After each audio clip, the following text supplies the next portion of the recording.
और बात चमोली की, जहां पर मलारी में हुए हादसे में ग्लेशियर टूटने के बाद से रेस्क्यू ऑपरेशन अब तक जारी है। यहां पर कल 2 शव बरामद किए गए थे, जो संख्या मृतकों की बढ़कर 12 हो गई है। वहीं 6 लोगों की तलाश अभी भी जारी है।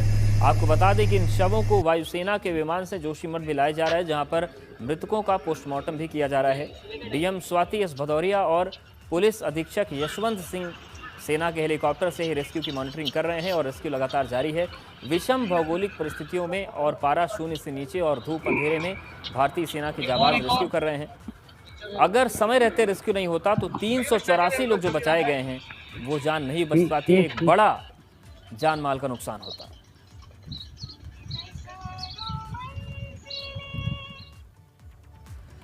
उधर कोरोना के बढ़ते संक्रमण के चलते हेमकुंड साहिब की यात्रा फिलहाल स्थगित कर दी गई है। इस यात्रा को लेकर गुरुद्वारा प्रबंधन कमेटी बाद में फैसला लेगी। आपको बता दें कि 10 मई को हेमकुंड साहिब के कपाट खुलने थे, जिसके लिए अप्रैल से ही सेना के जवान बर्फ हटाने के काम में जुटे थे, लेकिन कोरोना के हालात को देखते हुए अब इस यात्रा को स्थगित कर दिया गया है। बाद में इस पर गुरुद्वारा प्रबंधन फैसला लेगा।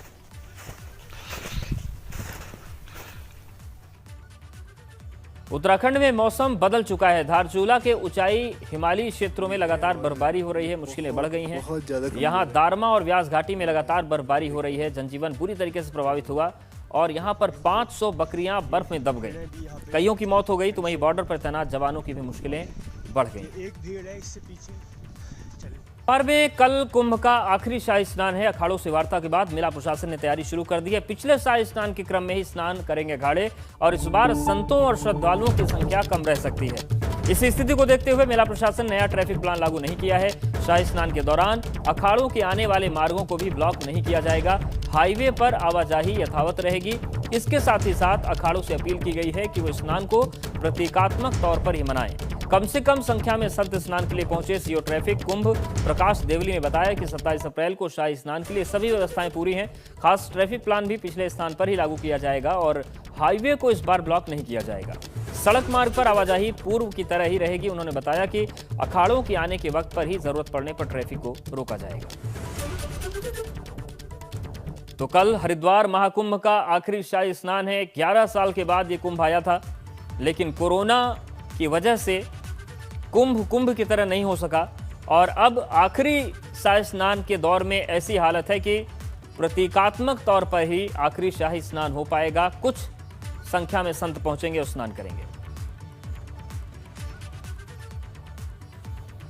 हरिद्वार कुंभ में कल आखिरी शाही स्नान होना है, लेकिन हरिद्वार का कोरोना आंकड़ा डराने वाला है। हरिद्वार में एक दिन में रिकॉर्ड 1144 नए मरीज मिले। पिछले 24 घंटे में 10 कोरोना मरीजों की मौत हुई। निरंजनी और बड़ा उदासीन के 10 संत भी संक्रमित हुए। अब तक करीब 180 संत कोरोना संक्रमित हो चुके हैं। हरिद्वार में 2563 एक्टिव केस बने हुए हैं। तकरीबन 2000 से ज्यादा पॉजिटिव जो हैं उन्हें होम आइसोलेट किया गया है। लगभग 500 मरीज अलग अलग अस्पतालों में भर्ती हैं। एक दिन में 392 संक्रमित मरीज स्वस्थ भी हुए हैं।